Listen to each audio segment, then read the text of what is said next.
Cold nights, I'm a prop in a scene. When it chills, cuffing season dream. Useful warmth, while it open wide. When the ice melts, she slides to the side. Draining my pockets, heart left on the floor. Empty promises I can't ignore. Season change, she bounced like a check. Better option, now I'm just a speck. Cuffing season blues, I'm left in the frost. Use and bruise my love, the cost. Play the role till the next guy shine. Cuffing prop, now she mine.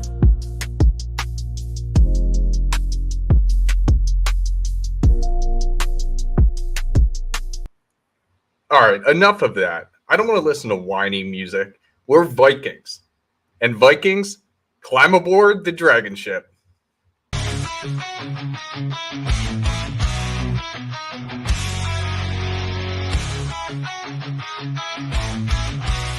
Through the white thunderstorms, we ride on the back of our truckers in a fearless stride. Sons of Thor, hearts made of fire, conquering lands, fueling our desires. Roaring engines and lightning in our eyes. United we stand, strength won't compromise. From the east to the west, we sail, we roll.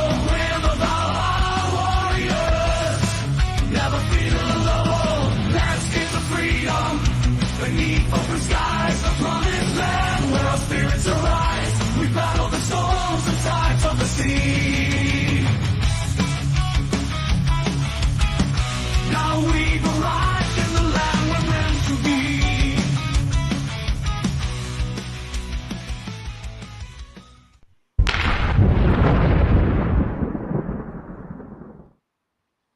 It is that time of year again. Oh man, cuffing season. I always love talking about this topic, but I got my great Vikings here, full panel. We'll just go around the horn, just to start it off. AJ, how are you doing? I'm pretty sure you just finished your book. I finished the book. Pre-order for Kindle is live. I believe pre-order for paperback and hardcover comes out tomorrow or the next day. It will be released 1 week from today on Saturday. It is The Essential Skills of a Masculine Presence, Psychology, Emotions, How to Cultivate Emotional Durability. And I decided to start a second book last night while I was at work. Oh, I love it. I love it. I'm so excited to get that. Good stuff. Tarl, how are you? I'm doing good, man. Just living the dream, as they say. Yeah, and you were just showing us some you got like a merch shop or something? Yeah, I found out that I had one and just had to throw some logoing and stuff like that on it. So I'll drop that in chat if people want to take a gander. Yeah, it's pretty high quality stuff. That's pretty cool. All right, and we've got Kevin from Men of Now, my men's community, and also a good friend of mine. How's it going, everybody? Glad to be here today. Today's day 5 of Sober October, and it's going great. So I hope everybody else is doing well. Good stuff. And then Thor, how are you? You're on mute right now.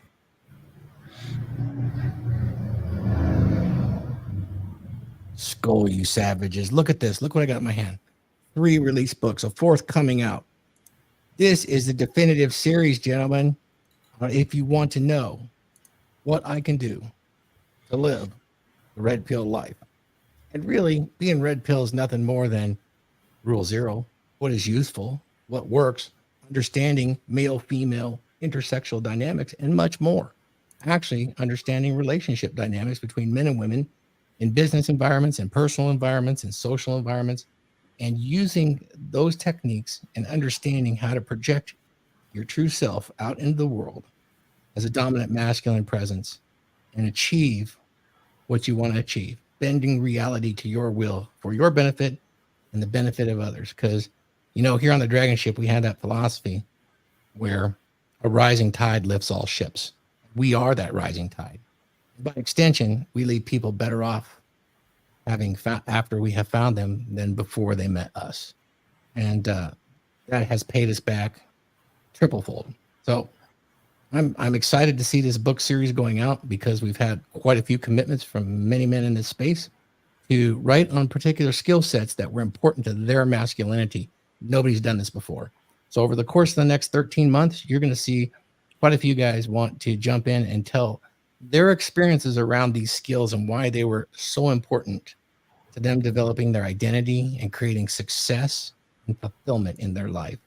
And it's not just limited to men. Some of these skills can extend to anybody, but it's primarily focused at that because we all know that, I mean, Dr. Warren Fell came out with the boy crisis, and his solution was to be more emotional, more emasculated, and capitulate to the demands of progressivism when it comes to women. That is not the solution. The solution is strength. I very much agreed with Nietzsche on that. Weakness is very dangerous. Now, a lot of people will disagree with that, but I absolutely firmly believe that having weak men will eventually destroy the society and strong men will take it over. You can look through history. They've written books about this. What's the latest one that's popular? The Fourth Turning, something like that. But essentially it describes that. This is the counter to that, for sure. Take a look at those books and the authors coming out. Incredible. I'm so excited because I've read AJ's stuff. Ray's stuff's incredible on setting a frame for yourself so you have a direction to move. And then if you take a look at my book, you'll have a basis for the 7 skills of a dominant masculine presence, which go way beyond alpha and beta and put you in a place where you have the vibe. There, I'm done. Good stuff. Good stuff. Cool. Yeah, I am so excited as we're seeing these books and what the future is going to hold. Great stuff. Nuke, how are you?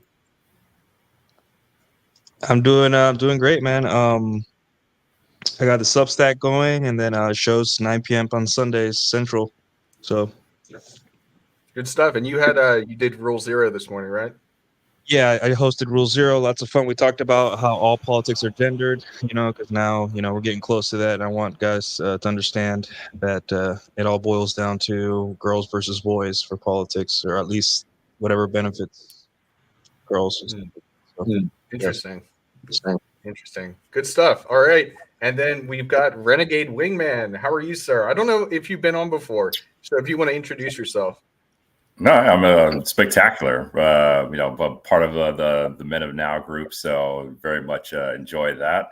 And then done some off-stream meetings with the fellow dragons here as well. So great group of guys.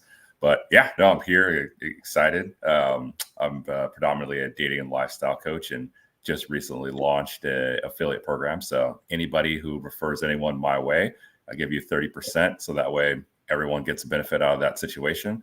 But yeah, excited to be here. And thanks for having me on the stream, guys. Awesome. Good stuff. Well, before we even get started, I do have something that I need to share with everybody. So I was made aware that Paul actually got published in the news talking about this book series. And it's a very well-written article, and it compares the book to other very famous books in the space. It does have it listed out here too, if you guys haven't seen what that those different skills are. So this is what you guys can look forward to in all of these different books that will be coming out. Physicality, psychology, presence, problem solving, prosperity, power, and passion. So I'm going to go ahead and throw this in the chat if you guys want to read it at some point. But I just wanted to share that with everybody because I thought it was pretty cool. So I'm going to drop that in there for everyone. Now, cuffing season.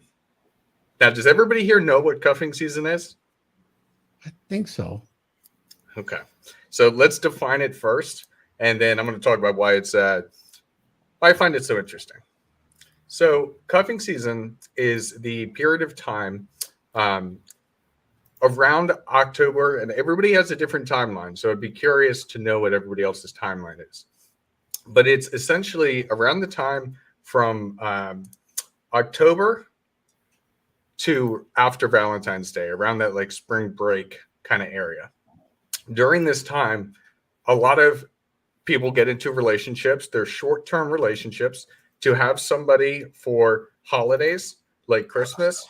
And then they typically run through to Valentine's Day, where of course you got to get your Valentine's Day gifts, and then they break up.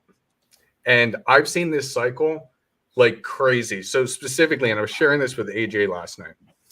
I went to Penn State. It's a school in Pennsylvania, the middle of nowhere, really, and it gets very cold. And so for us, we feel seasons much more than a lot of other areas, even more so than because I'm in Philadelphia, so it's not that far. We don't even experience seasons the same way. So the way that it would work there is that around that time period, every girl would shack up with somebody, everybody, because the girls didn't like to go out in the harsh winter temperatures. Like we're talking nights where it's in the teens, and then there's snow and ice everywhere. So nobody would want to go out. And it was fascinating how slowly but surely, as you were going through November and then December, you would see less girls out at the parties. And it never failed. And then once January hit, everybody went home for winter break. Once January hit, girls didn't go out at all. It was miserable. The period of January and then for the first like 2-3 weeks of February, it was really, really hard. And I was social chair of my fraternity, so I'm throwing a lot of large parties in mansions, and which is sick. I love, great memories there. And it was really hard because you want to fill it up and have it be like the best party possible. But during that period of time, it was like impossible because everybody was inside. And without fail, right after that Valentine's Day period, boom, everything back to normal. It was like the school doubled, tripled in size. So I find it very interesting. That's my definition of it, going from that October time period to around right after Valentine's Day, in between Valentine's Day and spring break, that girls just do it. I don't know exactly the logic why, but that's how I understand it. AJ, how do you understand it? So very similar timeline. Like right now we're in the start of it, and this is what I would call like the roster building part of it. Like they know that Halloween is going to be their last sloot night out, so they're trying to build the roster to figure out which guy they're going to bring, if they do bring a guy with them, in hopes to bag him for, say, Thanksgiving and Christmas. And you might have that mid-season bye with New Year's, and then everything is to get to that Valentine's Day partner. I'm going to use the word partner there, as much as I hate to. And in case that doesn't happen, because I'm predominantly an app user, working night shift and stuff, I've noticed that Halloween, New Year's, and Valentine's Day is the biggest uptick of single girls. So I'm pretty much online with you with the timeline. Okay. Interesting. I've never heard of that before, that there's an uptick on like app usage. Well, like I noticed there's a lot more single chicks or single on right around Halloween, like the 3 days to a week before Halloween, literally 2 days before New Year's, and like the week before Valentine's Day. Interesting. Okay. Tarl, I want your opinion on this. Do you agree with our timeline? Is your timeline a bit different?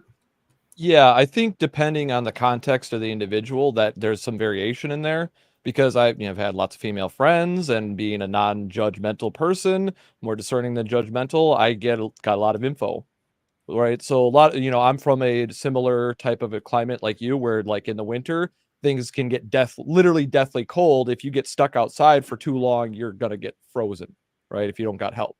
So you would see a lot of that, where when I was doing partying during the winter, there's no parties, right? In the winter months completely. As soon as it started, like October's like the last hurrah typically for most girls. And they usually will try to lock a guy down about, October to November.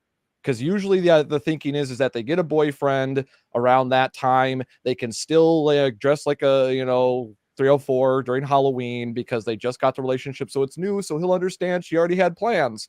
right? And then it goes into, oh, now we met around, before Halloween. Now I can take him home for Thanksgiving and for Christmas. And then if things are going well, she'll ride it out maybe till hot girl summer, right? But otherwise, that it's usually, you can tell if the relationship's going to last a little bit longer if they make it to Valentine's Day, but usually it doesn't even make it to Valentine's Day. Usually they're looking for somebody else before Valentine's Day when things start to get nicer out again. That's the typical timeline that I typically saw. But there's also exceptions, because there are some girls that know that guys know about cuffing season. And so sometimes they'll be trying to lock a guy down. Like you see a lot of these college girls like getting interviewed and stuff like that. And they're out like dressed like they're going to Halloween, but it's like the middle of summer and they're half naked. They're more than half naked. They're damn near almost completely naked. I have a boyfriend.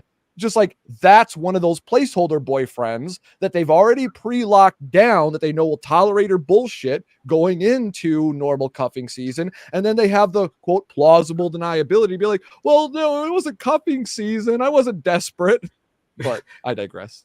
It's funny. It's funny that you say that it's like that like Valentine's Day and then like going towards hot girl summer. This is a graphic I've found. While I don't 100% agree with it, it is pretty accurate. And I thought it was funny because if you treat it like a sport, which I'll be honest, in college for my first 3 years actually, that's exactly what I did too. You've got your scouting. This is early, right at the beginning of that school year. Then drafting, you're seeing what's there, and then you're figuring out, okay, these are the ones I want to maybe pursue, and then tryouts, see if things work out. Then your preseason, where you're actually kind of in that relationship. Then the cuffing season, going home to see the family, meeting the families, like seeing if it's actually going to work as a relationship. That playoffs time, which is right there, like if it's her deciding or you deciding, are you going to break up before Valentine's Day? And then your championship game, Valentine's Day. And then spring break, from there until that March. I would see this more the April time frame. And then the cuffed or uncuffed is once you get to that summer point. If you're gonna actually stay in this relationship, or we begin the cycle again. So I thought that was a fun graphic. I don't know if you guys have ever seen that before. It was good. Okay. It seems to match up mostly. And going back to real quick evolutionary psychology type stuff, it's like the whole winter cycle, shack up for the winter and then look for new prospects in the springtime. Even Disney, right? Remember in the beginning of the Disney movie? Remember the seasons? I have no idea. I have no idea what you're talking about. The term Twitter pated, in the springtime, all the critters would get Twitter pated and looking for a mate. Even in the Disney movies, man. Talking about like a thumper sitting there fucking flapping the ground and everything. Mm-hmm. Gotcha. Kevin, do you have anything to add? What's your experience been with cuffing season? Well, I'll be the first to admit that I had never heard the term cuffing season. And when I heard you say it, I had to really think about what you said. It was an F, not a CK, not cucking season, which I didn't think. But, I really thought about it. And somebody just mentioned hot girl summer. Cold girl winter is very real as well. So, no girl likes to be cold during the winter. So they want to find somebody to keep them warm for that period of time. And I think AJ mentioned it, looking back, I'm not on dating apps anymore. However, when I was, I can think back and, when it started to chill out, that's when it stopped being, hey, let's meet at this bar. Let's go to this restaurant. Hey, you want to come over to my house and watch a movie? And what that normally led to is spending the night and that. So it makes sense. I had never really been familiar with cuffing season as a title, but now that I know more about it and as we're talking about it, it does make sense. Yeah. It's a funny term for a very real thing that happens. Thor, yeah, have you put a name to it, Yeah, absolutely. Thor, have you had experience with cuffing season? Not in particularly, but I do. I'm wondering, when I looked at this, and I've looked at it before, that there's possibly age and biological factors going on here, along with psychological factors. Biological factors, you guys realize there's mammals and there's birds that essentially go through this same cycle. It's quite common with mammals. So how much of that is embedded in the DNA? Winter's coming, survival is a priority, male's provision in many cases. Not all of the mammals do this, but some do. And, in the spring, offspring arrives. I saw somewhere that birth rates in certain areas do as well. We seem to follow that pattern as well. So I think, what do you guys think? I mean, I think the weather could be a factor. You got longer nights. Security and provisioning is important at a biological level and a psychological level. And when it's dark and you're alone, that can weigh on the women and the men. And I'm wondering if it really is, if there's any delineation between age. You said it was common in the college age folks or the mid-20s and 30s. I'm not sure about that. I just had no idea. I like the idea of the short-term relationship thing. Hey, go test it out. Have fun with cuffing season. Try before you buy. Let's do the lease or the rent first. Let's don't do the lease to own. But that's very interesting that you're saying that with the seasons. I think it's just a natural cycle. And I know, like with us, I'm just thinking about how the girls would act in college. Like if you are coming home without a boy, then you've got everybody in your family asking like, oh, why don't you have a boyfriend? And especially if all of your girlfriends, because being a part of Greek life at Penn State, all the sororities, like you can imagine what that's like in the sisterhood mentality. And if all of your girlfriends have boyfriends, but you don't, that's big. You got to get a boyfriend. Yeah, I don't think that has to do with cuffing. I mean, it could do with cuffing season, but if you're the one gal that doesn't have the mate, the pressure from pre-selection, all of that's going to be so intense because of your communitarian nature to be a part of the group. That's going to be pretty intense. And unfortunately, there's probably bad relationships that come out of that pressure. Oh, yeah, for sure. All right, Nuke, let's move to you. What's been your experience with this? It's very real.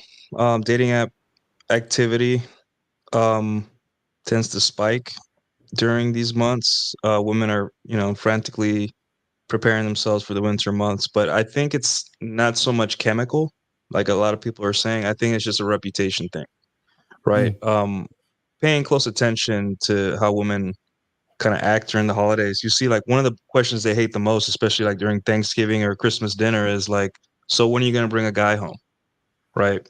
So getting into women's brains, their reputation is extremely important to them. So like if they're dating and all that stuff and they come up short, whereas now that a lot of the activities they're doing aren't like rooftop pool parties or going to the beach or traveling or something. It's like family stuff, right? Like pumpkin patches with her nephews, Christmas dinner, whatever, what have you. So she's going to have to show her family and her friends, hey, I have somebody, because that's how female hierarchy works, right? The more secure you are in your relationship, the higher status you have among your female friends, right? So if all her female friends are sitting at the Thanksgiving dinner table and she's alone, right? Something's wrong with her, right? I mean, obviously she's going to say there's not enough good men out there, blah, blah, blah. But, she needs to start thinking about a significant other because her reputation's on the line. And February 14th is that report card. Whereas, for us, it's like, whatever, it's just another day where we have to spend money on a girl we like.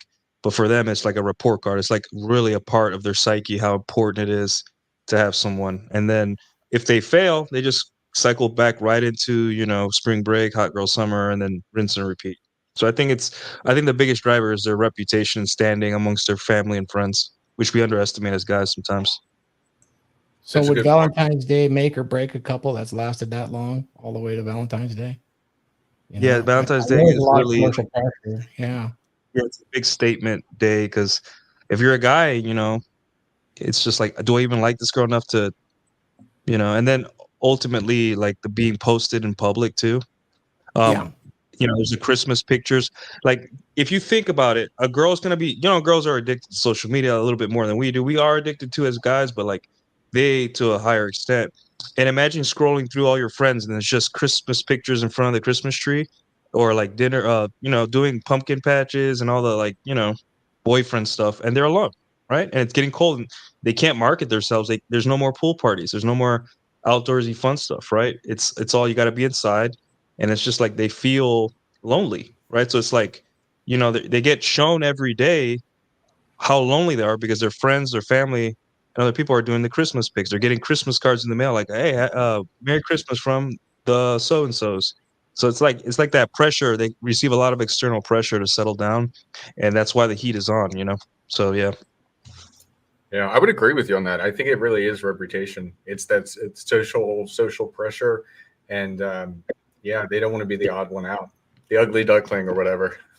I'd also almost hypothesize like this time of year, going all the way from now to February, you're going to start seeing a lot of those girls on IG do soft launches.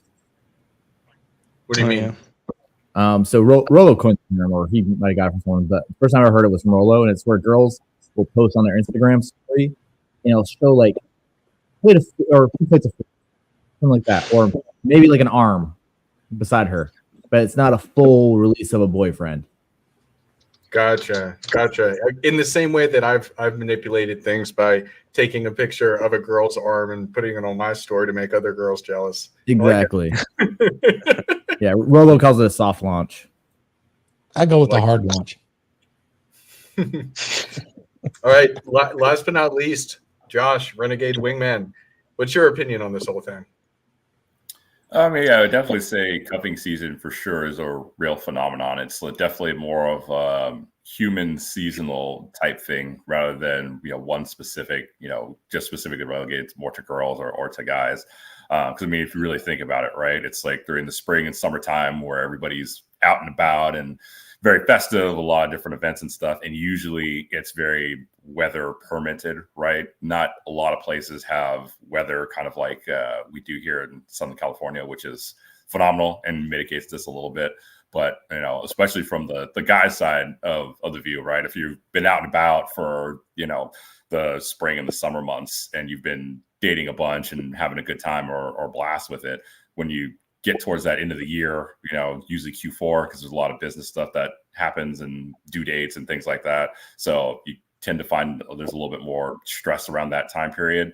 You're a little bit more focused on that front, but also too, as mentioned before, when the holidays and things like that comes up, as a guy, it's nice and awesome when you have a cool lady friend that, you've been seeing for a little bit and you can, have those shared holiday experiences with, as well as, start to really formulate and bond that, hey, is this going to be my, future potential long-term scenario here where we might start doing the family thing with. So, it's a good trial run, I think, for both guys and girls to figure out, okay, is this person the type of person that we can build some type of, long-term future with? And I would say like this is definitely more so that time of the year where relationships get solidified for the longer haul. And so think of it instead of, being more of the, like, this is the safety net that people run to just for, I can get my Christmas photo or whatever. It's definitely more of the, hey, this is the trial run of, all right, are we good to go for the long term, or are we not good to go for the long term? And so that's really what this whole season kind of boils down to. So that's always been sort of my take on it. And so the relationships that weren't that solid or weren't like really meant to last for the long term, that gets kind of exposed a little bit during the season. And so that's why, a lot of people, break up and become single again during the springtime, where it's like, okay, we gave it that shot. Really isn't, really working out. So let's go figure it out again. But then for a lot of people that, do make it through, that's when it's like, okay, cool. We're locked in. We're good to go. Like, we've made it a very, we had a solid run at, and we figured out, okay, we work really well together. We don't need to go back out there to participate in that sort of, single dating field anymore. Like we're good. Then they wind up getting really locked in and doing fairly well for the longer haul, so to speak. So, I would say cuffing season is definitely more of that trial run to say, all right, are we good for the long term or are we not? Because, what's the point of dating anyways, right? For a lot of people, it's trying to find an exit from the dating market. It's not necessarily like a temporary thing. A lot of people are, very long-term minded on it. Well, that's why I'm glad Oh, Nuke that's brought up the interesting. point, because that was kind of the same thing that I was getting at with my anecdotal observations, was that it does have to do with social pressures, environmental pressures, not just like the dating pressures of the marketplace and whatnot. So there's not a one size fits all solution. There's variation in the actions that girls take with these influences, but understanding the compound effect and how a girl could be pushed. Once again, what's the point of the red pill? The praxeology of human behavior. And this is one of those human pattern behaviors, the cuffing season thing, and what guys need to be aware of. It's not like doom and gloom. Cuffing season can be a good thing, because if you're that guy, she's going to be happy to take you home to the family. She's going to be happy to stop doing all the 304 stuff and whatnot. And any guy that's got a girl really hooked on him will know this. But the thing that guys got to watch out for, and this is what the red pill tries to warn guys about cuffing season, is that you got to beware if you're getting some success with a girl and you're that placeholder boyfriend. That's where you can be setting yourself up for wasting a lot of time, where she's just using you to fill those social cues and those social needs in her own mind, or maybe for her social circle. And she's not really valuing you. You're just that placeholder.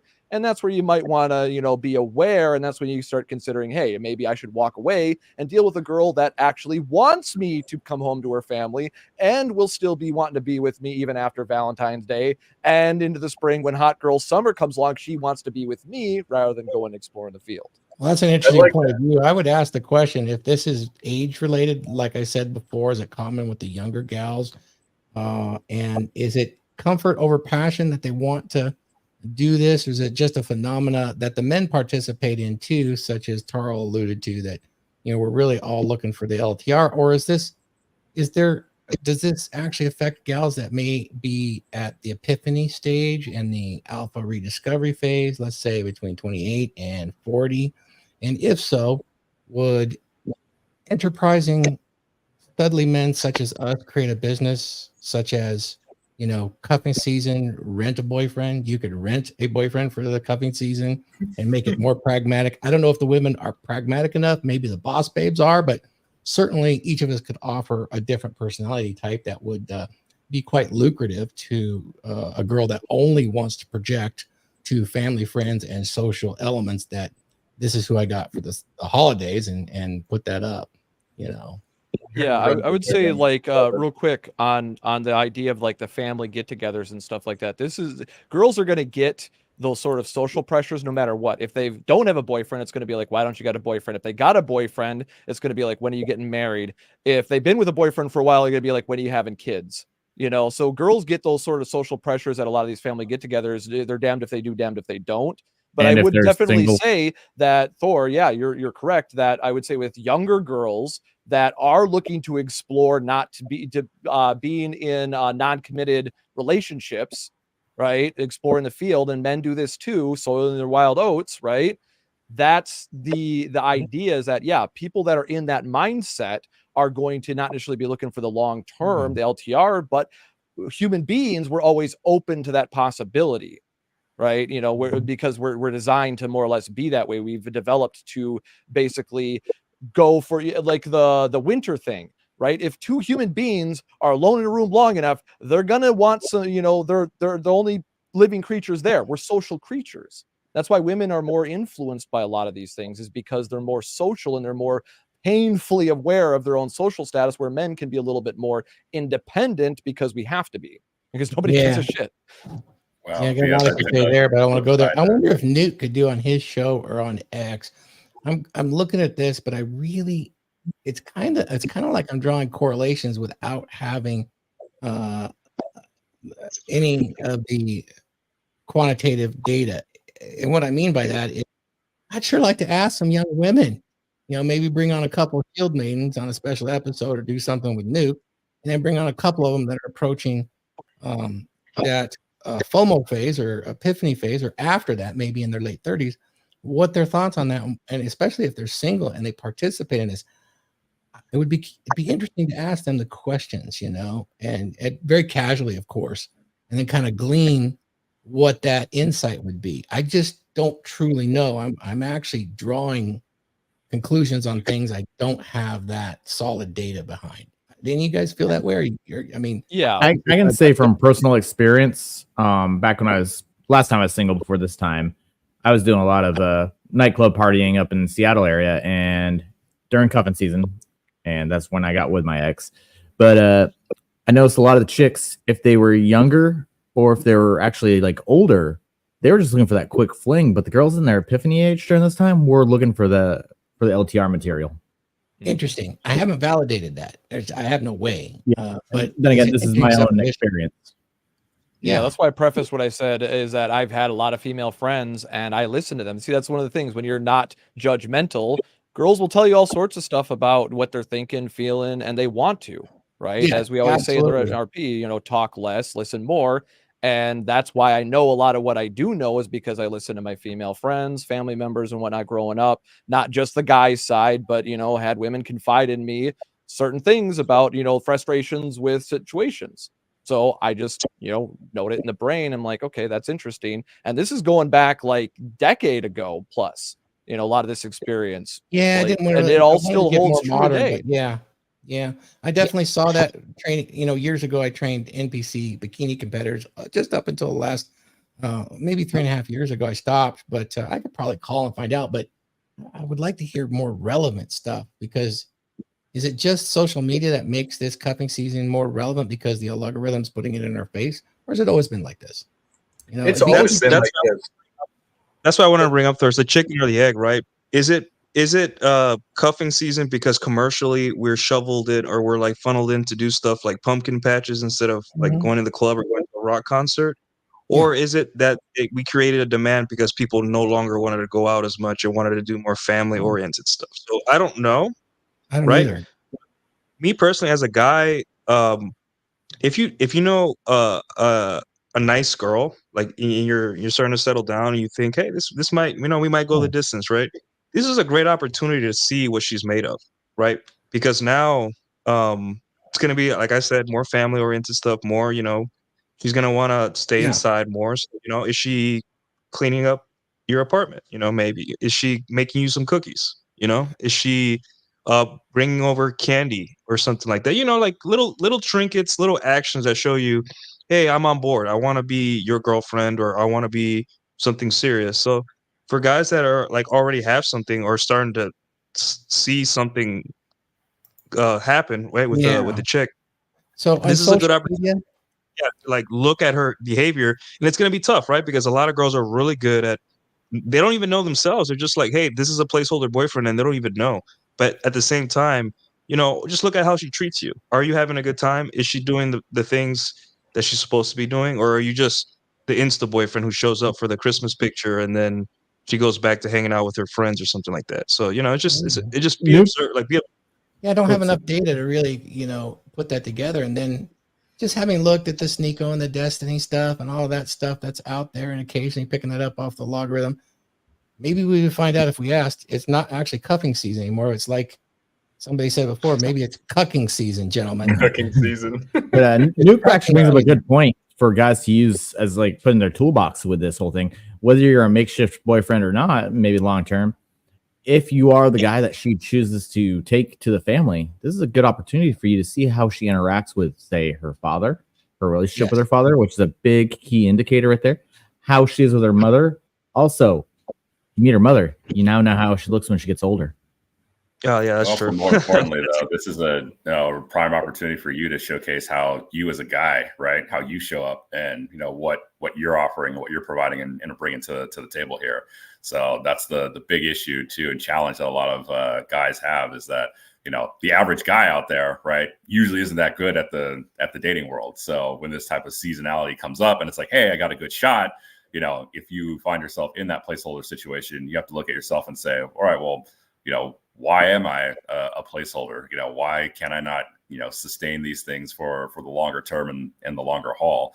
Because, it's hard to blame girls, right, for options, right? If it's like, hey, if there's a better option that comes along, at the different season, there's reason for it. So it really is a good time for you as a guy to hunker down and say, okay, what is it that I'm offering? What can I provide? As well as, am I focused on, making sure that I am at present the best version of myself that's continuing to get better? Or am I just being a little bit lazy and slacking off and letting things slip because I feel that, okay, cool, everything's great and comfortable because we're locked in now, and then things start to drift. So, well, that's interesting. I would ask you this question. You mentioned something. Maybe me not so much, but you mentioned, am I the placeholder boyfriend? And I would ask the question of the man, why wouldn't you enter every single interaction with a woman as the placeholder boyfriend to recognize their nature? I mean, it's all temporary. I just, it kind of struck me as, is there a problem when you enter any kind of temporary or long-term relationship with that mentality? I think it's I'm the actually placeholder. safer. It's I do safer too. to It's enter. I do too. It's your reputation as a guy, because like if you find yourself in a situation where you're just like, hey, this girl doesn't have genuine desire for me, I'm just it's like your own ego gets affected, and you're not, it's gonna be hard to square that circle when you're just like, hey, she isn't prioritizing me, I'm prioritizing her, and you just like Renegade Wingman said, that's a time of self-reflection. You got to be like, okay, so I guess I'm easy to dupe, so I got to fix that. And also, Yeah. I just, I got to be hotter. I got to be more attractive. I'm doing something that's making me like very easy to manipulate and very easy. Like maybe I seem desperate. Maybe she just said, "Oh, I picked this guy because whatever." Maybe you're giving away your money and your time too easily, right? And she just took it as an opportunity. So I want to shout out everybody in the chat. I see you, Crazy Mama. I see, man, there's a lot of folks in there. Thank you for joining the chat, guys. Please go and join everybody's channel.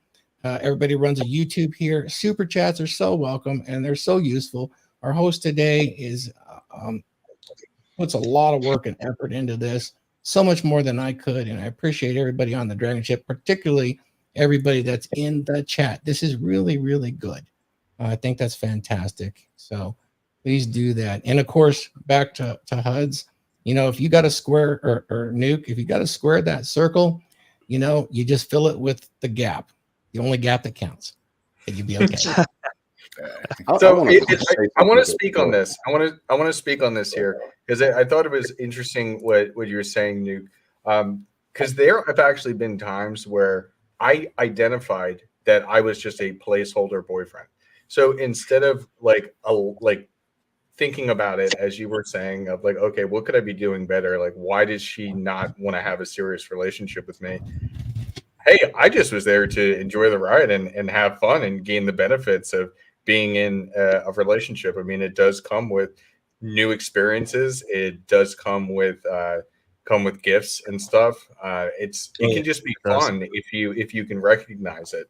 And then it's up to you to decide, okay, how long do I really want to stick around, or how much time, energy, effort do I actually want to put into this? Yeah, well, women, Briffel's law, women don't stick around unless there's like some kind of benefit.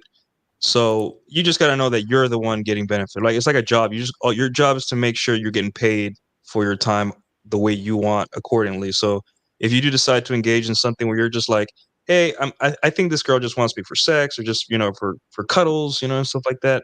If you're okay with that, sure, have fun. You ultimately decide what you want out of life, and you get to opt. You either opt in or opt out, right? They'll choose your role for you. They'll be like, hey, do you want to take pictures of me at a pumpkin patch, have sex once in a while, and then maybe it'll fizz out, I don't care, and you're just like, yeah, I opt into that, so it's on you.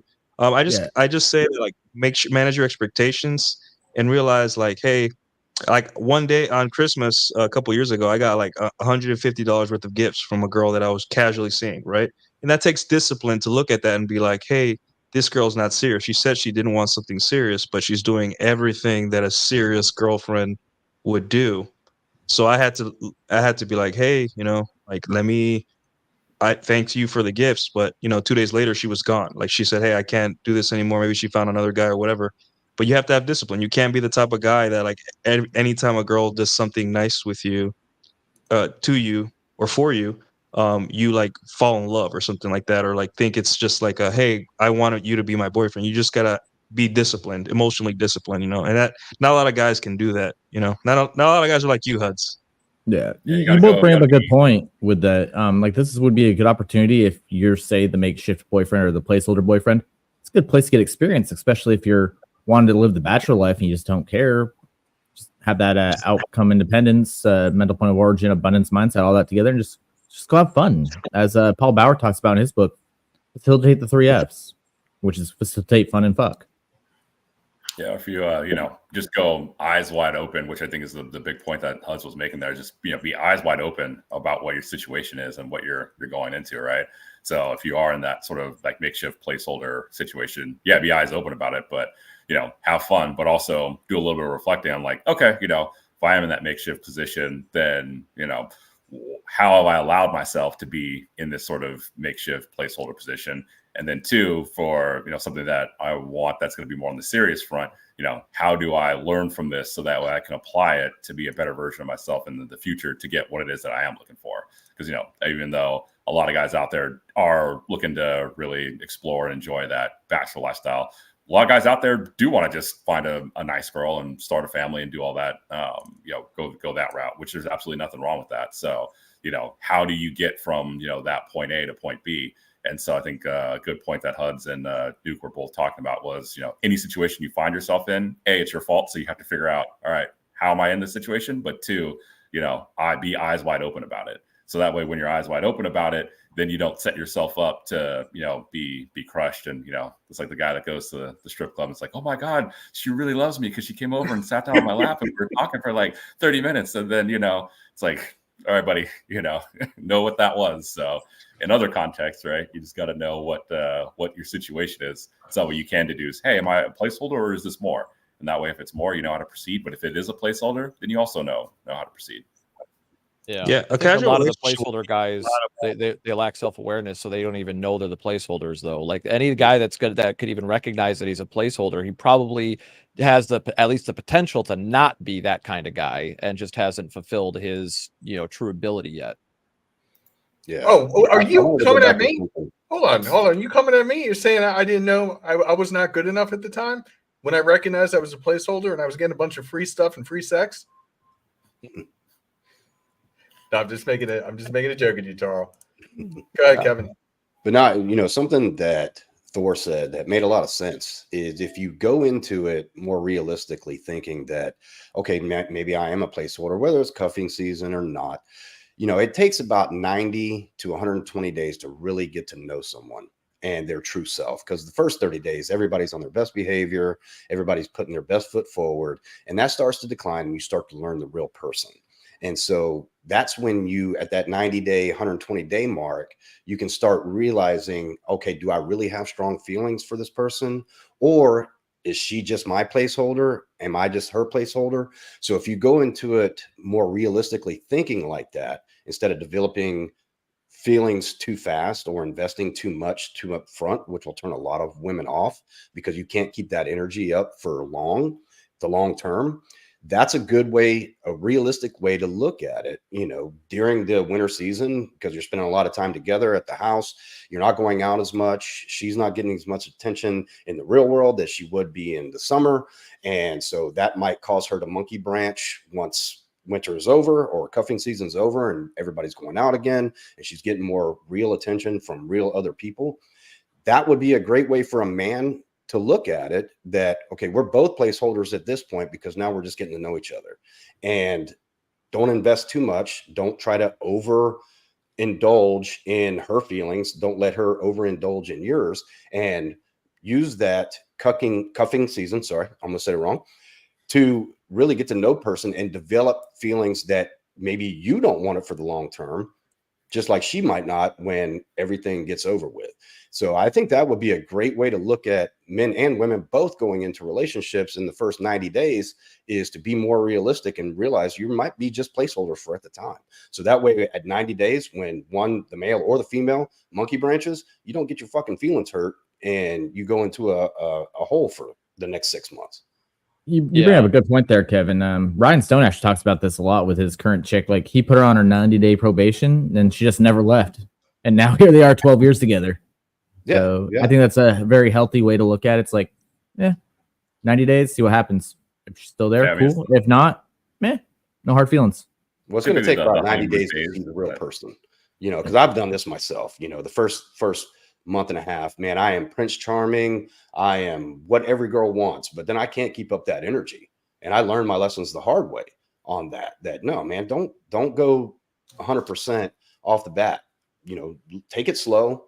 Don't give her too much attention. Don't invest too much of your own time, your own money, your own resources, and let her see that after the first 90 days. And then that's when you can actually develop feelings for each other and then move on to a better relationship. And yeah, you know, that first 3 months is always the honeymoon phase. But, you know, again, cuffing season, right, as it's called, is, again, a good opportunity, right, to showcase, all right, cool. You know, from the girl's perspective, a lot of the time it's like, you know, we're out and we're single and it's like, okay, cool, you're a nice guy. But, like, you know, are you really about it, like, fully through and through? And so, you know, cuffing season is definitely a good chance to showcase just like how fully through and through and completely, you know, as a guy you can be and how you can show up.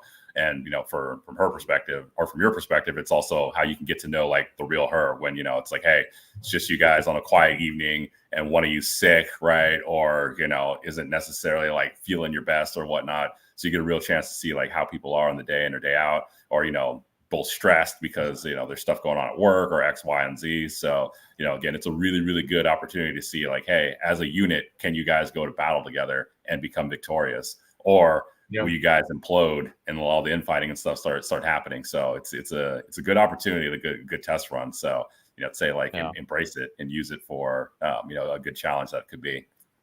Well, that's why the advice is always 6 months to a year for most people in the space is like, yeah, you need to, before committing to anything serious, especially like marriage or anything like that, at least minimum 6 months.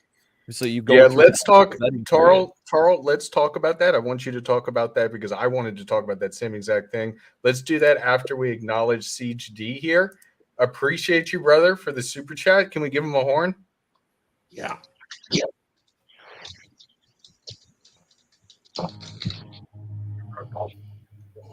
I can barely hear it. Here. I got it, Thor. I'll give him an old fit Don DeMarco.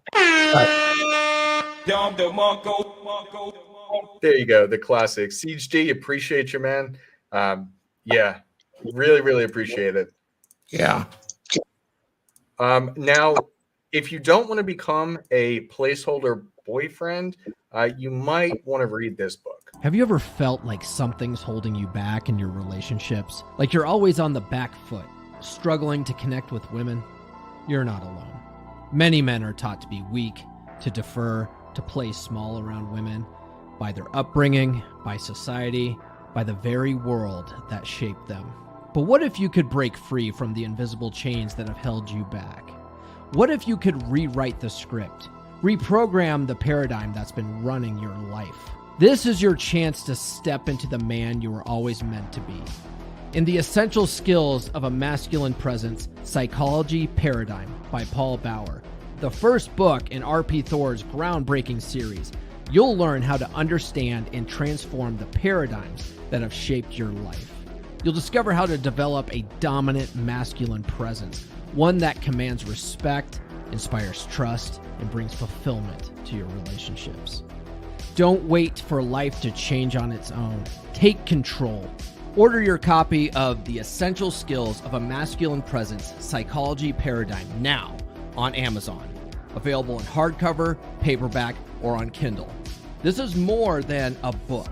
It's your roadmap to a life of purpose, strength, and success. Make the decision today. Reprogram your life and step into the man you were meant to be. Good stuff. Good stuff. Now, Good book. Carl, it's time. It's time to get into this because I wanted to talk about that too. The 90 to 120 days to get to know somebody. I don't think you really get to know somebody until 8 months to a year. So, Charles, I want your opinion on this. Yeah, well, once again, the saying goes, familiarity breeds contempt, right? So over time, you're going to really find out if the person really has qualities or does things, you know, and you really find out who your real friends are when shit hits the fan, as the other saying goes, right? So these mental, like, little models that we have that have been going around for ages, they have that nugget of truth in them. You know, and that's why we say those sort of things, because yes, in order to really get to know a person, you do need usually at least a year, technically more for some people, because if nothing bad has happened within that year, you don't really know how the person's going to respond in a stressful situation. right? We always see this with various situations, like we talked about on the episode, like friends beefing and stuff like that, right? And going back to what we were talking about before, like even before you get to the vetting period, a lot of these guys have the issue where they don't know they're the placeholder, and even if they do, they still are struggling with the brain fart. Damn it, never mind. I just totally crashed my brain cells there, thinking too fast. I pulled a fresh thought too fast and tripped over my own thought. No, It'll come back. Yeah, so I really do think that, like, when we say like 90 to 120 days, I think that's you're still like I in every relationship I've ever been in, everybody has worn a mask for at least a year. And so you can hide a lot of things in those initial stages. And that's also, I think 90 to 120 days also can be a little bit dangerous, just because you could potentially be dealing with love bombing during that time and not really realize it. You think that she does have genuine interest and passion towards you. So I just personally, I think that it needs to be at least 6 months, but I would say it's got to be 8 months to a year. I really think and it also comes down to how much time you're spending together. Because if you're spending more time together, okay, sure, 90 days, 3 months, that can work. But if you're only seeing her like once a week, and that would be what? How many times you would see her in 90 days? That would be 12 times. I don't know if you can really make that pure decision off 12 meetups. Yeah. Then allow me to introduce a different way of seeing it. How about instead of like a time period or days, right? How about events, right? Like, how is she on your birthday? How is she on her birthday? How is she during a family death? Like, look at events, because that will tell you a lot about a person, right? Because going out to eat, I mean, yeah, food is good. You'll have a conversation and then you move on, right? But like during a funeral or a bad time where she has to go to the hospital because her grandmother's about to pass or something like that, you can see a lot about a person when they're under duress. So I think, yes, I think a time period is it's a pretty good idea, but also pay attention to like events in her life and how she handles it and all that stuff. One of the things that helped me decide I wanted to date a girl seriously was that her parents went on vacation, right? And she went and cooked and took care of her younger brothers, which were like 15 and 16, right? And spent a whole week with them, making sure that their homework was done on time and all that stuff. And I was like, yeah, I could wait another 100 days, but that was very impressive. I've never seen a woman like step up to take care of her family that way. So that was, I said, hey, let me cut off 30 days off the waiting, because that was good. That was good. I like what I saw, and it worked out until it didn't, right? But just a different way of thinking about it.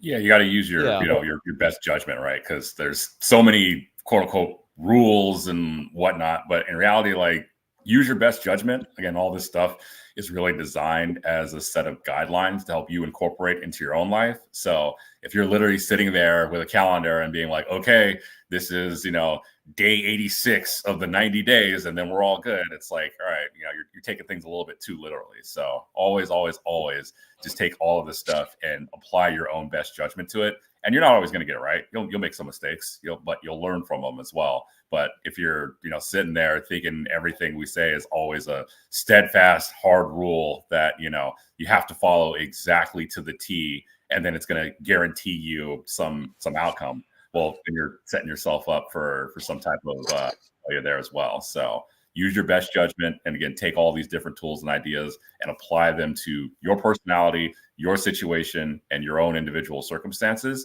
And this will really help guide you through.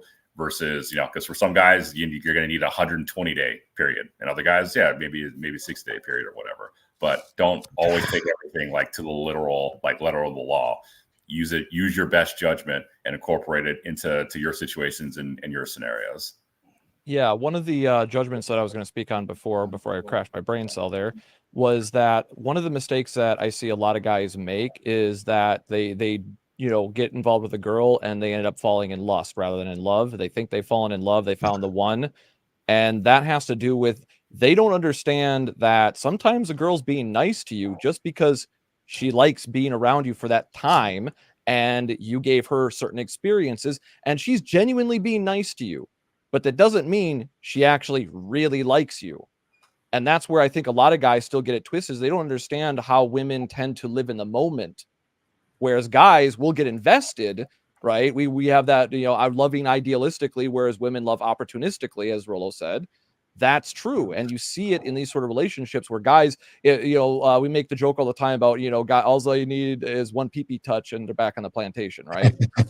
And that's pretty much what it comes down to for a lot of guys, because they're so starved for positive female attention, because most guys don't know how to be socially calibrated to get positive female attention like that when they get it, they're shocked, awed, and they trip up. They end up not realizing, oh, I'm getting all this attention only because I did these things in these moments, and that's not real relationship equity that I can cash in. A lot of guys get that relationship equity fallacy in their head, thinking that they can somehow cash in, not remembering that the reward they got for that was that momentary niceness from the girl.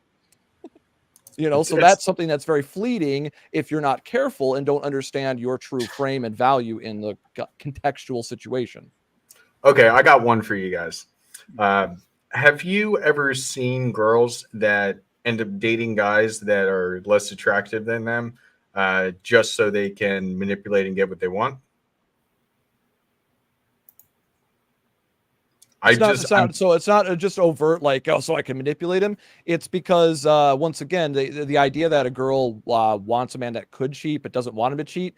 Yeah, I've seen some girls pick guys that were less sexually market valuable because they didn't want to deal with a guy like me that would actually they'd have more competition with. They'll be like, well, I don't want to have to fight as hard, even though I know really women are all in competition with each other pretty much on every level. And that's why they're always giving each other bad advice on almost everything. So that being the case, yeah, I have seen that. And it is a real thing. Now, to that what degree is very contextual on the woman, once again. What's that say, Thor? Base to enemy. Those that know. Love it. Yeah, I find it fascinating because there's like one girl in particular that comes to my mind that I had known through like college years, actually high school and college years, and afterwards, during the entire time, she would get with guys that were not at the same attractiveness level that she was, and she would do that specifically to like get the most out of them, and she would stay with some of those guys for longer than necessary, even if the relationship was crap. And I've met some of the boyfriends and like talking with them, like, I just find it very interesting. So it was cucking season for her. Well, I would say you kind of touched on it. Attractiveness is one thing, but if they're getting more gifts, take her to nicer restaurants, the person might be a little bit more opulent than the attractive guy, so she gets the nice handbags. Yeah, that could sway a woman to date a woman date a man that's not as attractive as she could possibly get. However, she's getting a lot of other fringe benefits by being in that relationship. One thing I noticed about women, though, in the long run, is that some women, I don't know how many, but they become very flexible. Like some women can learn to actually love certain men. They get some sort of familiarity, like with a dog, and they get really attached. They may be terrible women and cheat and all that stuff, but they get really attached too. I've noticed some of that. I don't know if that's cluster B stuff or not. But some women definitely get really, really attached quick. I would argue it is a little bit, Thor. That's kind of like they want to get their what they call grade A. What's the word I'm looking for? The guy who gives her like the grade A attention. She wants to keep that guy around, but she wants to get her other needs met and use that as a weapon later. I think so. You stated it better than I did. Sorry about that. No, I'm trying to think of the actual terminology that Viking uses on that. Yeah, it's grade A supply. There we go. Okay. Yeah. Like the less attractive guy who's giving her like the Prada handbags and everything, he's giving her that grade A supply. Whereas fucking broke ass drug dealer Chad doesn't, but he fucks the living shit out of her, and she's literally every time she sleeps with the grade A supply, she is meant, as Paul Benjamin would say, Apex Mindset, she's mentally cucking grade A supply with Mr. Drug Dealer Chad. Yeah. Well, I think it could be a cultural thing too, because I mean, if you look at a lot of third world cultures, especially in Asia, if they don't really care about the 6-pack abs or 6 foot tall, Right. as long as you can provide that they don't have to work. I mean, that's, given the things the necessities they need in life, that outweighs having a Chad. It really does too.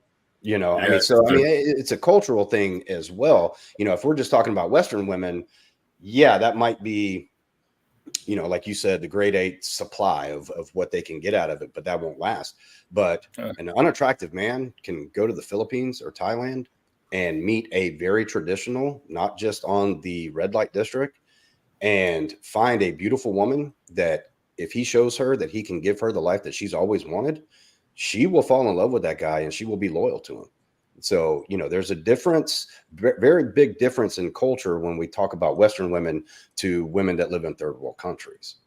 Yeah. But even in the West, ever met anybody like that's really ugly because of scarring and stuff? I had 2 friends. One of them had scars on his face from a childhood attack from some animal, and it disfigured him. But it was in such a way, as a grown man, even with a patchy beard, the women found him so attractive. It had nothing to do with anything else, but in some cases, it just doesn't matter, In some cases, I'm talking exceptions, of course. Well, it depends on, once again, it's a multi-factor equation. That's where a lot of guys forget. But what is the unifying thread amongst all the characteristics? Are you a hard worker that's working towards something that's going to gain progress over time? That's the question, that the hypergamous question. Is this guy doing something that is going to get somewhere? Does he have a future? Well, he did. And that was part of my first experience with a dominant masculine presence. Yeah, he was ugly, but he had those qualities of the skills we were all writing about.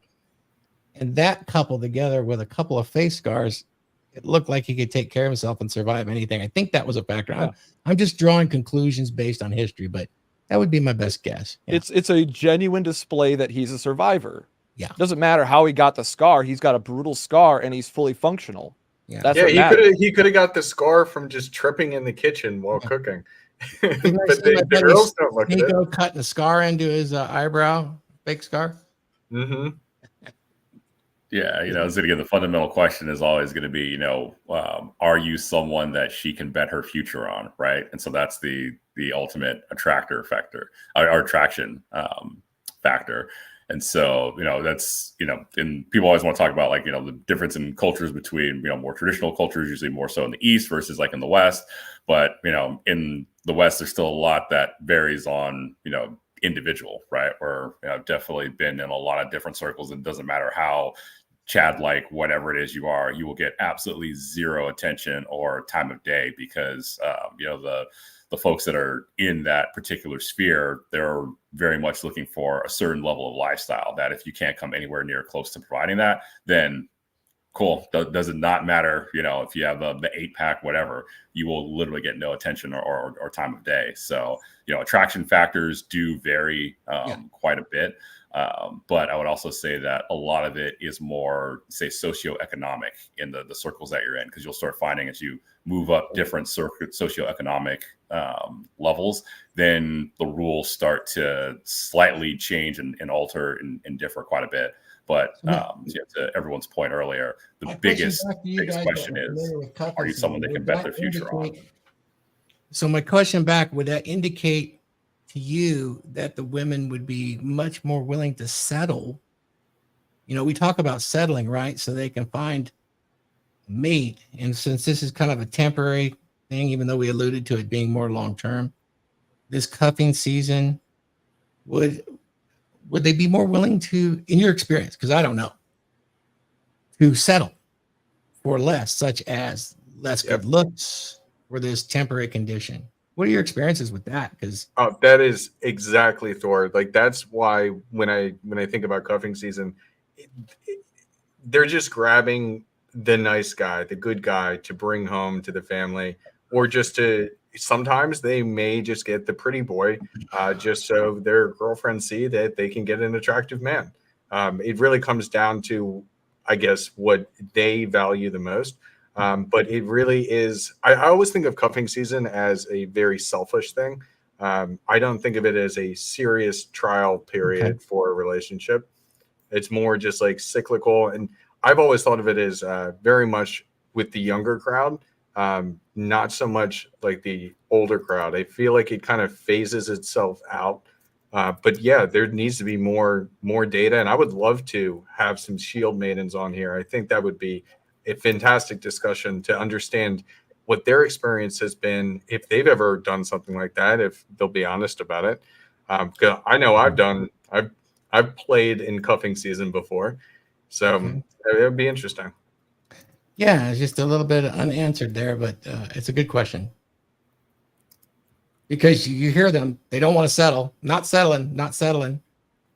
But then they do. Actions, they're not never words. gonna. Yeah, that's what we say all the time in this space is judge what she does, not what she says. And obviously it goes back to the old maxim. It's not what you say, it's how you say it. That is for our side, that's true thing. But I say it's both. Just like your actions, it's not that you make money, it's how you spend the money too. Right? Those are key factors that she's going to be paying attention to in the back of her mind. And you should be paying attention to her as well. Like, what are her actual actions? And what do most women do? They will settle, but they're always going to aim high because they're fucking smart like that. They're socially calibrated. They understand that if I aim for the guy with 8 abs, maybe I'll get the guy with 6 or 4. Right? If I aim for the guy that makes $1 million a year, maybe I'll get the guy that gets $100 million a year. Or $100,000 a year. Like for them, I've seen a lot of girls. I literally overheard a conversation of this horse farm woman that I knew. She was teaching one of her students this, like, hey, don't shoot for a guy, don't say you're aiming for a guy, that makes, $50K a year. Aim for a guy that's making $150K a year. And then if you're aiming for that crowd, you might have to settle, but don't ever tell anybody that you're willing to settle. And she explained it as the same thing as business negotiations. You aim for a higher number than what you actually want. So when the negotiations are done, you actually get closer to the number you actually wanted. And that's how most women view long-term relationships that I've heard talk about this sort of stuff. And they're very calculated about it.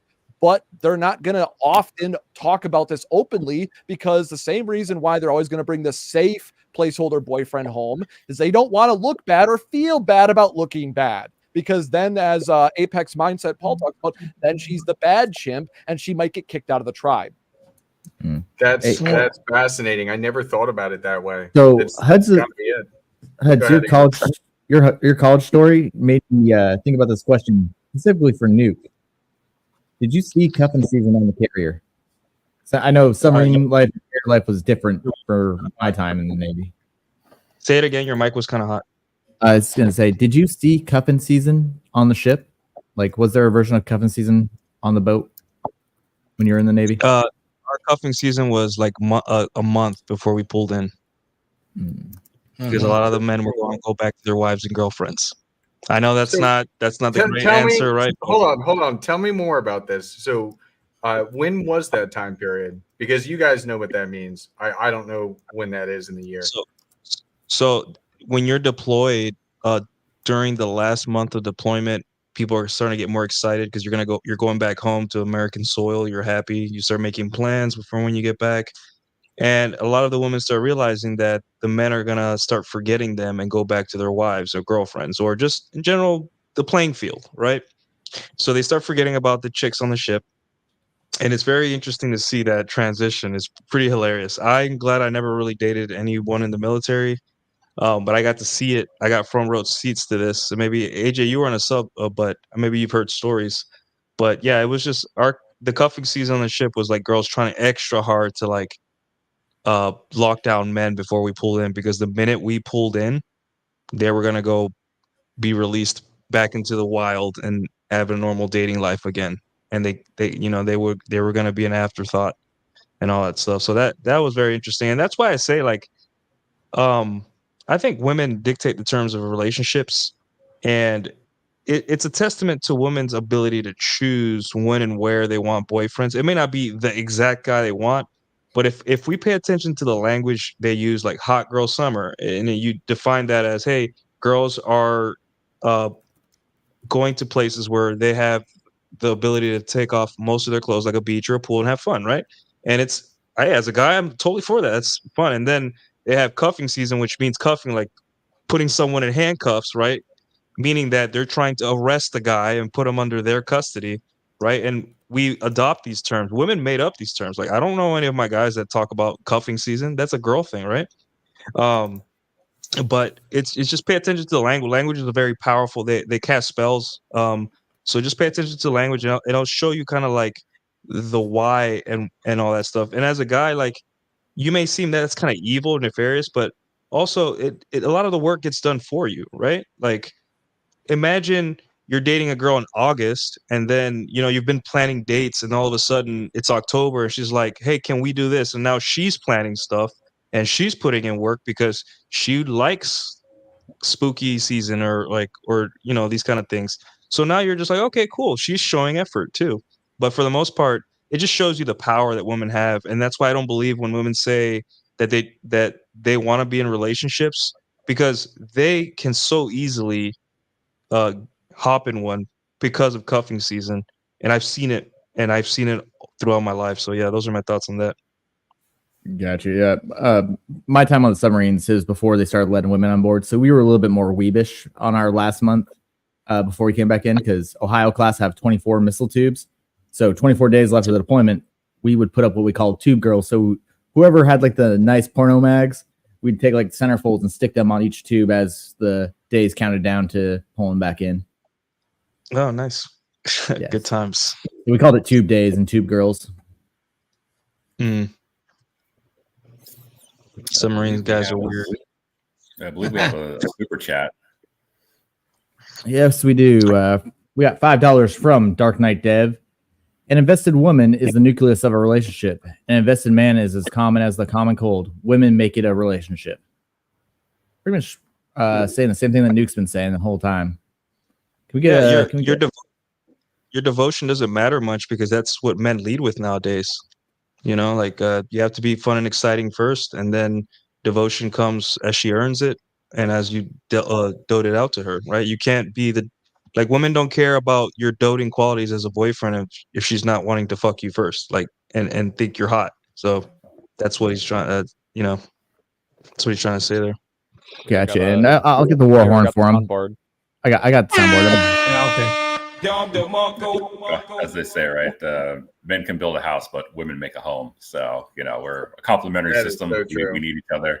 There's a very essential element that they provide. So, a lot of guys out there with houses, but don't quite have homes just yet. So, cuffing season can be an opportunity to do a trial home or a starter home, so to speak. And this also goes back to what Nuke was talking about before. And that's something that I think we should talk about is, how do you know if you're the placeholder boyfriend? How do you know that something is serious? Well, look at the behavior. If in this relationship, she's not making either your life or your home a home, okay, then it's probably not for real, or she's not ready, or she's not that invested in you. Want to know how I know, Huds? Does she care? How important is she? Is it that I am on her social media? Like, does that she is absolutely? Yes. Yeah. Do I need to be shown off to her friends and family, or is it very intimate between me and her? And hey, like, eventually, yeah, we'll go to dinner, but it isn't like her prerogative to say, hey, here's my boyfriend, first edition. Like when we show off stuff to, like, guys show off like their cards or their weapons or whatever. Does she show you off like that to her friends? Yes, there's a little bit of like, oh, you need to meet my friends, because women do want you to be a part of their life. But do you get that feeling that, like, if she couldn't show you off on social media, you wouldn't exist? That's how I tell. But everyone has their own way. Well, it comes tell down you what, to, you have hold frame in the on one relationship. second, Tarl. I'm going to admit something here. I knew it all.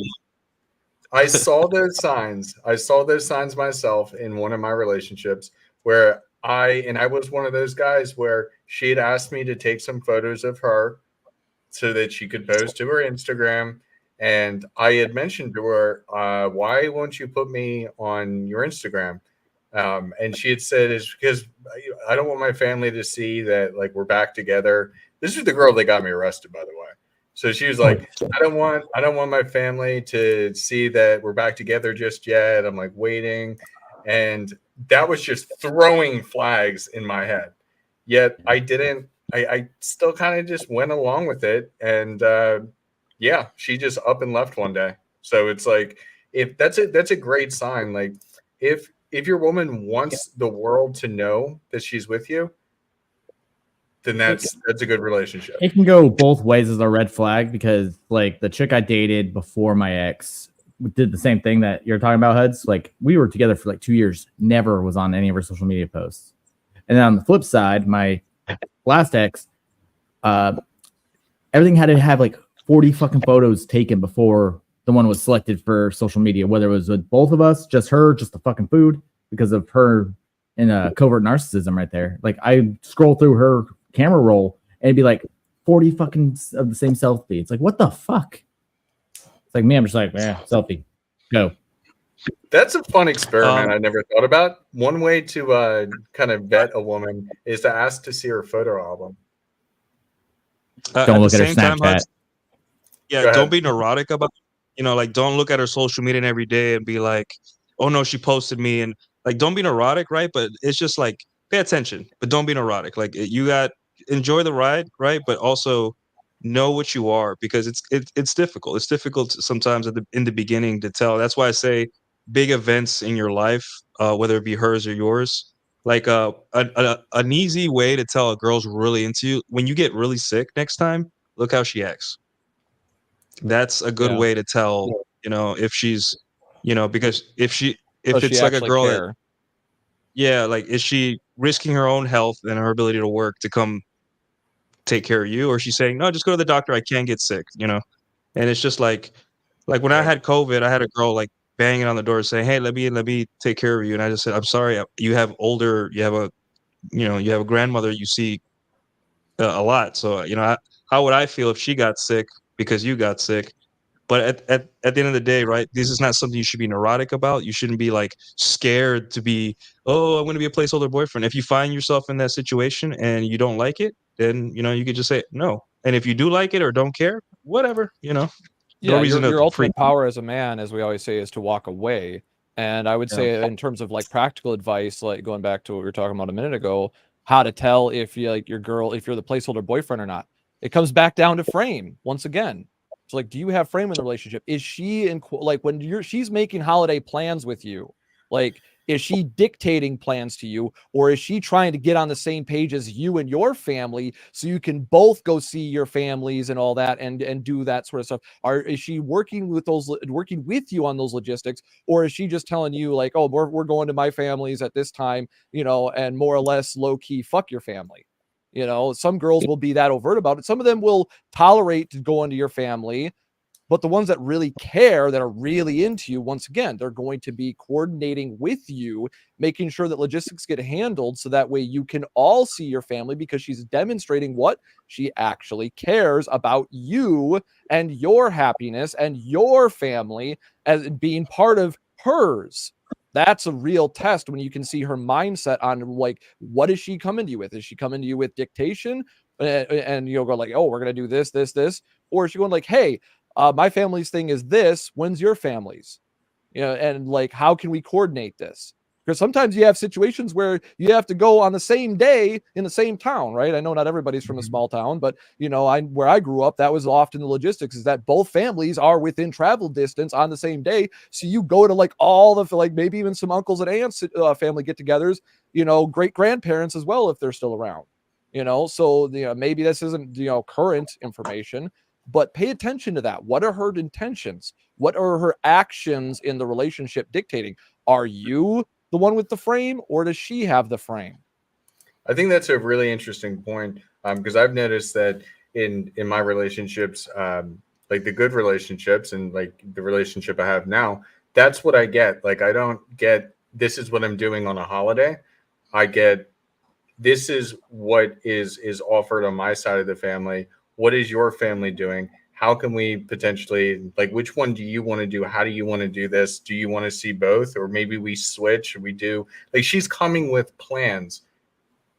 I think that's the biggest point. Coming with plans. Being accommodating. That's the key word you want to look for. She's trying to be accommodating to your life and prioritizing that to make sure that she's not going to upset you and ruin the relationship.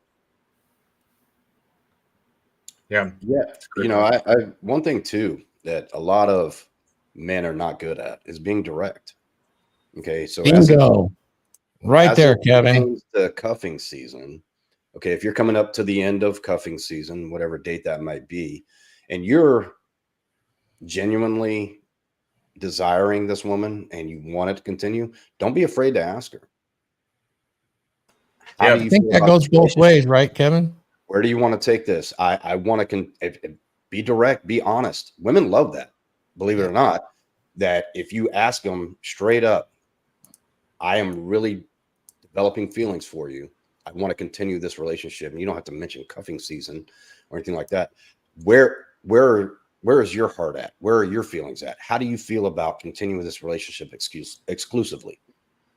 You know, that's something we've never brought up. And AFCs out there are really good at just trying to say what they think they want to hear. But if you be direct, because it was brought up that, you know, women dictate the relationship and everything, and I disagree with that, because as men, we are the gatekeepers to the relationship. We're the ones that make it official. Then don't be afraid to be direct and tell them where your head's at, where your feelings are at, and where you want their feelings to be at. And if they're not there, then you can make a clean break. But don't draw it out to let her monkey branch when the attention starts coming back, because everybody's going to parties again. And then you get your feelings hurt. You know right then and there that where she wants to see the relationship in the next 6 months, and she knows where you want to see it in the next 6 months. Being direct is probably the best direction a man can take in a relationship. I would agree. Yeah, I will agree, but I'll give a little bit of pushback. I had a lot to say about that. I noticed even in our conversation that we actually veered in this conversation to indirect. And when you're looking at cuffing season, I just did some of the research here. It's about temporary relationships, yet we've steered it right into long-term for the majority of our conversation and are approaching it that way. And when we do that, we get into kind of indirect communication. I would think, as any of you guys that have lived through a cuffing season relationship that's temporary, what was the results when you're absolutely direct? You don't have to watch her actions to know if you're Mr. Temporary or if you're placeholder boyfriend. You can freaking ask her straight up. You can ask her, am I the placeholder boyfriend? Okay, cool. Let's go at it. Let's role play this. You'd be surprised how many women are open to direct communication and how easily even us guys right here that know revert back to indirect. It's just our lifelong habits. So I thought I would mention that and see what your experience is. Well, actually, that plays right into the pushback that I wanted to give back. Is my assertion would be that if you're getting to a situation where you're in a relationship like that and you're having to even ask the girl, then you're already screwed up with your directness. Because if you're being direct with her, you've already told her what you want. You've been goes back to one of the things, taking a page out of Donovan Sharp's book, is that you make the girl ask you for the relationship, not in a passive way. You know that she's going to angle for that relationship because you're that motherfucker. You're the guy being direct with her, telling her what you want every day. Like, hey, I want you to do this. I want you to do that, and giving her choices rather than ultimatums, like, hey, she just asks you, hey, can I go out to the club? You're just like, you can, but I won't be here when you get back. Sure. And that's the power of being able to walk away, is that you give her that choice. She has to choose, like, hey, do I want to go look for other guys, or do I want to stay here with this guy? And he knows what's up. He's like, I'm not going to be here if you go look for other guys. But most guys don't know that's what she's communicating when she wants to do a girl's night out. Right. And she doesn't even know necessarily that's what she's doing. That's the instinctual behavior. And her friends are talking into it. She'll make whatever mental gymnastic excuses she needs to justify that situation. So going back to my point is that, yes, guys do need to be more direct, but they need to be direct way sooner so they don't have to be direct in a situation that Kevin was saying, like that's a situation you shouldn't even find yourself in, because if the girl really likes you, she probably would have asked you 2 or 3 times before you even got up to the cuffing season family get together Yes. about wanting to be in a relationship and like, what are we? You want that girl to be, that's one of the easiest ways to communicate. If you're telling your girl, training her, oh no, the dreaded word, teaching her what you want, she's going to ask you. She's going to have that genuine desire come to you and be like, what are we? Like, then try to lock you down. And that's how you already know through her actions, not just her words. I would argue before you even get to that point, you need to have some establishment of either outcome independence or a little bit of counter dependence in there, just in case, like that way you have that ability to remove your emotions from the equation in case things do not go the way that you thought they were or you wanted them to. So you're fine with her or without her. Guys, we need to treat our relationships from the beginning. They are all temporary. And we immediately are jumping into this LTR thing when we're talking about temporary relationships, which is okay for certain principles, but you're so much better off if you're direct and realize that it's temporary as you move through this process. Now, the whole at the Valentine's Day mark, if you want to make it an LTR or something beyond a main plate, cool. There's lots of game you can do. But for cuffing season, I wanted to know your experiences, those of you that have lived it. How is it the indirect versus the direct communication versus just observing their behavior? Anybody try that? Absolutely. If they haven't, that's fine. Let me chime in on that real quick. Unless you want to go, Nuke. It seems like you're ready. Mention it in passing, right? Hey, you like where this is going? Or do you want something more serious? No? Okay, cool. And then never mention it again. That's it. Don't, because after very that's direct, right? It's and make it nonchalant. Don't do the sit down, honey. I've been having these thoughts lately, just on a walk or having a drink with her and be like, maybe you're grabbing her ass or something. Be like, hey, are you good with this or you want something more serious? Like, be very casual about it. Very like masterful. Don't sit down and do the dad talk, just, honey, I've been having these emotions about you and I feel like no, just like a player, like a womanizer would. Just be like, hey, you like what's going? No, yes, okay, no, okay, cool. Well, then we could get casual. Anyways, what did you want? You wanted a beer or a drink? Like you mention it in passing and then never bring it up because I like it. While you're still in a form trying to, it shows you like, hey, you just want to know, right? And then even then, some girls will feel a little bit uncomfortable, but it's much better than being more supplicating and making it like a therapy session, right? Remember that if she's there, she's probably there because she wants to have fun. And then when she feels ready herself, she's going to be like, so what are we? And that's a good place to be in, right? Because now you get to decide whether you opt in or opt out. And now you get to decide, hey, do I really want to be with this girl or was I fooling myself? Because now she's the one to bring it up. So it just be very nonchalant about it. And it's how you say it. Like it needs to be like, like that. Even though deep down you may actually like the girl. And I did it, and I got my answer really early. 3 months in, I was like, okay. And then we just had fun after that, and I didn't have to worry. I didn't lose sleep about it. The only thing is now I had to protect myself a certain way in the bedroom by using prophylactics because now I know their bets are off, right? And as a guy who's dating casually, sometimes you have to have discipline. You may see her profile active on Hinge, and it may be pictures that you took of her, but she's still coming over every Tuesday or Thursday. So what do you make of that, right? So you have to understand what you're opting into. If she says, no, I don't want anything serious, and you stay and you want something serious, don't be surprised if maybe one day you're out and you see her with another guy. There are no rules, right? But you decided that. So you have to man up and be like, I can't do this and just leave, right? Every man is different and they have to decide for themselves what is best for them. So you would use a combination of indirect and then lead it into direct conversation? I would not. Yeah, I would just mention it in passing. That's all. Just mention it in passing, like no big deal, and then move on with your day. Don't have to talk about it. Okay. Just curious how successful that is, being direct immediately versus ramping it up.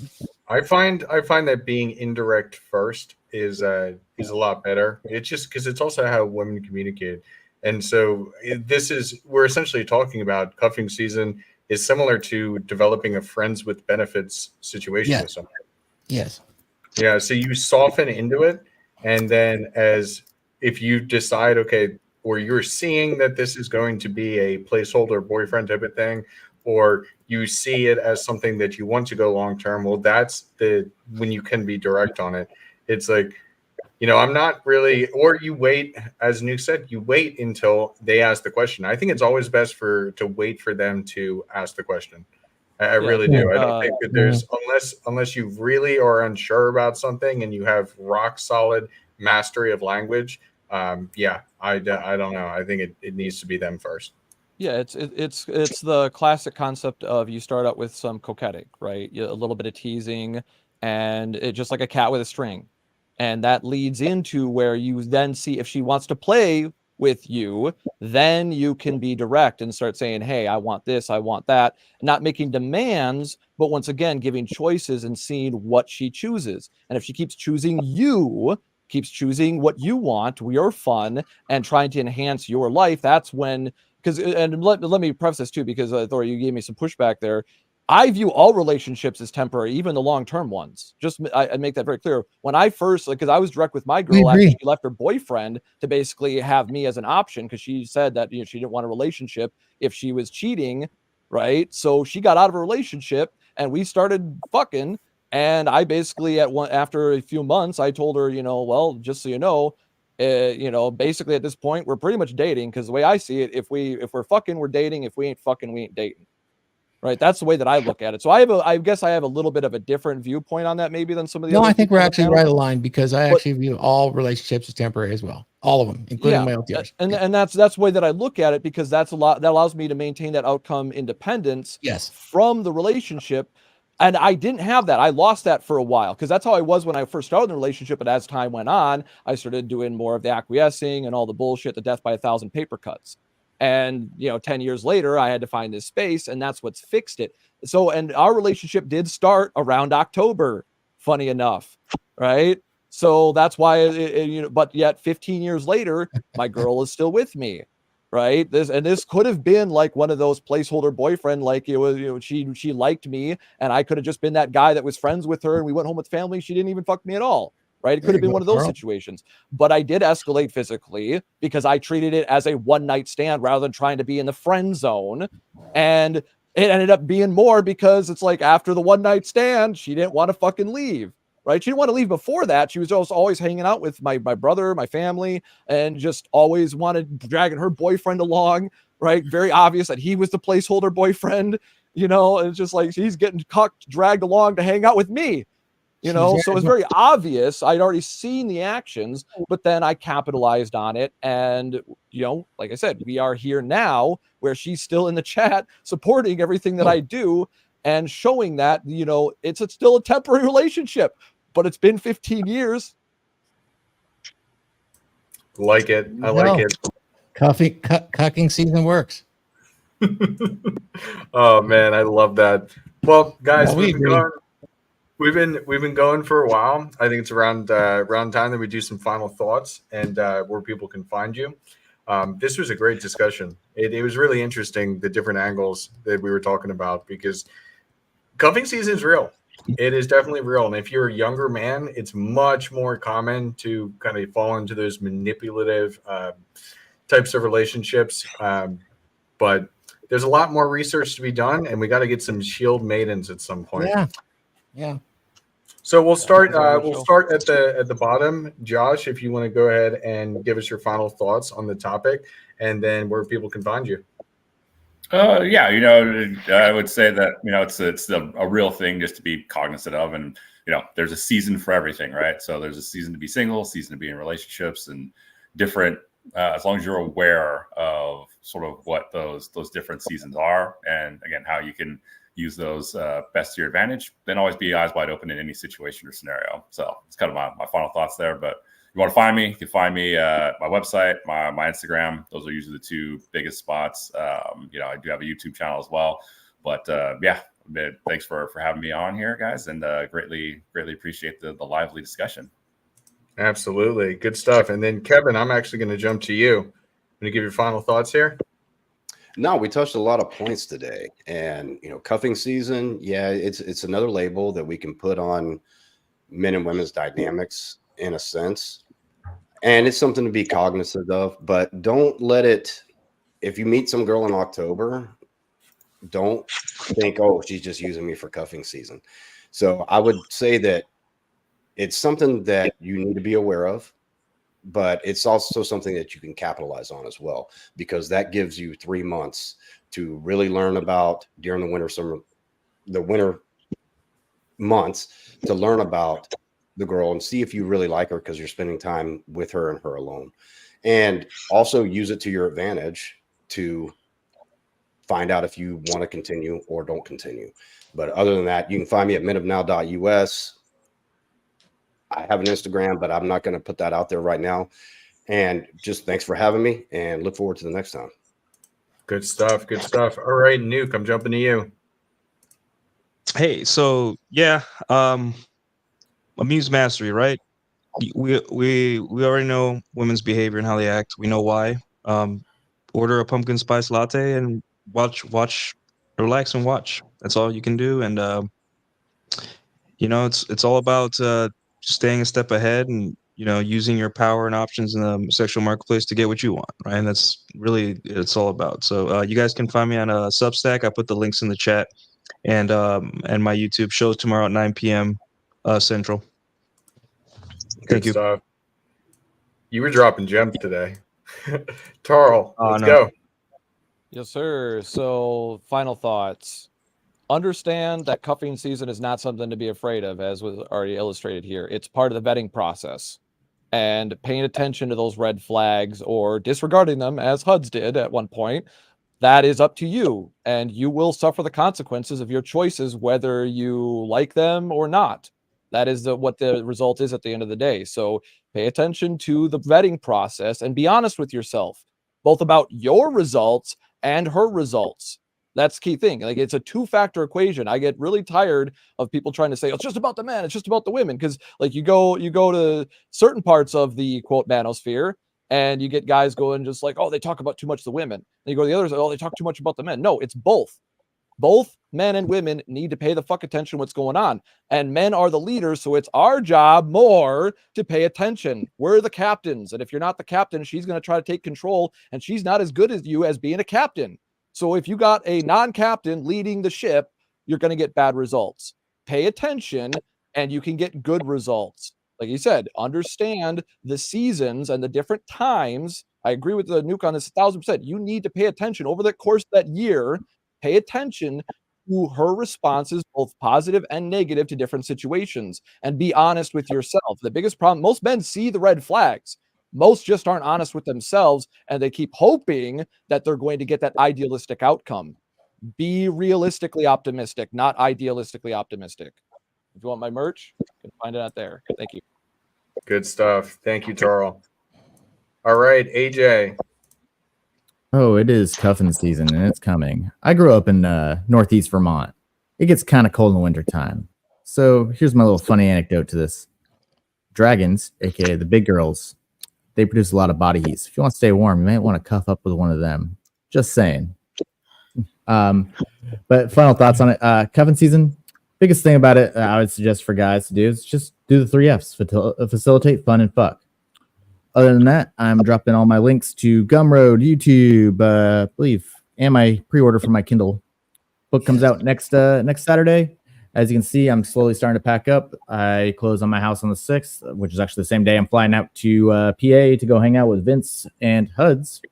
Vince from Masculine Geek. We're doing a little Gettysburg get-together for a week out there. Other than that, you should see me on Glenn's channel a little bit more often. And once I get to my next place, I'll probably start streaming on a regular basis again, besides the DragonShip. Nice. Good stuff. Good stuff. Yeah, you're gonna have an interesting time when you see my place with all the different Legos. Dude, I swear to God, if I step on one, I'm gonna kill you. Dude, I have a cut on my foot from stepping on one the other day. It was actually the very first time that I can remember where I went ahead and stepped on one that bad. It was pretty rough. But this topic is really interesting to me, especially because as a social chair of a fraternity, and a very large state school. I am constantly interacting men, women, Greek life. And I saw it, and dude, it was so funny. Just like when we knew the relationships going on, you could pick it out so easily which ones were going to break up by the end of that season and which ones actually look like they would continue. So it's always interesting to talk about. It's always interesting to talk about the intersexual dynamics between men and women, because we are so different and we are so much better together than we are apart. But understanding why men do certain things and why women do certain things. So I thought it was a great discussion. I really appreciate everybody being here. What we are doing right now over at Men of Now, which I do with both Kevin and Josh, we have been going through the history of how we ended up here when it comes to the manosphere, when it comes to Red Pill. We've been documenting that series, and we just did a great episode on the 21 convention, which was one of the first large conventions that we had where it was one of the first times, instead of being keyboard warriors, men could actually come together, listen to these speakers, like putting face to names, and just bond. And there's actually a really, really cool bonding experience coming up called the CME, the Conference of Masculine Excellence, being put on by Donovan Sharp. And I'm pretty sure Thor is going to be heading out there. I will. So definitely look at this type of stuff, guys. But yeah, if you have any other questions, you want to reach me directly, best way to do so is right there on Instagram at thehudsman. Happy to help with minor questions, or we could schedule consults, or if you want to become a part of my community, best way to do so. All right, Thor, I'm going to send it to you, and then I'll send this out. Okay, sounds good, guys. I just dropped in the chat my gift to everybody in the chat right now, which is a free chapter of my book in audio format. The code is in the advertisement. Please come check it out. Chapter 4, you will understand the skill sets of a dominant masculine presence. And I think it will make a difference. If you want to go get that, that's for you for free. Really, I dropped my links in the chat. All of that's great. I love what we were talking about today. I love the stories, guys. I'm thinking maybe there's a part 2. Not cuffing season, because cuffing season for me is kind of new and I didn't really fully understand it, but I do understand coupling season, which is year round. There is no bag limit, and you can just participate anytime you want in coupling season. So maybe that's part 2. I like that. All I got, buddy. Back to you. All right, good stuff. Well, from here, we'll go ahead and send us out with Thor's book, which is the framework of everything that we're going to have with these additional books. And if you guys want to check that out, Thor shared some links in the chat. But until next time, see you later, dragons. Have you ever felt like you're fading into the background? Like the world doesn't want you to stand out, to be strong, to be masculine? You're not imagining it. For decades, society has been reshaping the role of men, leaving many feeling lost and disconnected. It's time to change the narrative. In A Dominant Masculine Presence by R.P. Thor, discover the path to reclaim your strength, your confidence, and your identity as a man. This isn't about fitting into a stereotype. It's about embracing your natural traits and honing them into a powerful presence. Learn the 7 skills that every man needs to lead with authority, read body language, and control his emotions. R.P. Thor breaks it down with clear examples and practical advice to help you transform your life. It's time to stop apologizing for who you are. It's time to lead with pride and courage. A Dominant Masculine Presence gives you the tools to do just that. Get A Dominant Masculine Presence by R.P. Thor on Amazon or listen on Audible. Don't let society dictate who you should be. Claim your strength and redefine your future.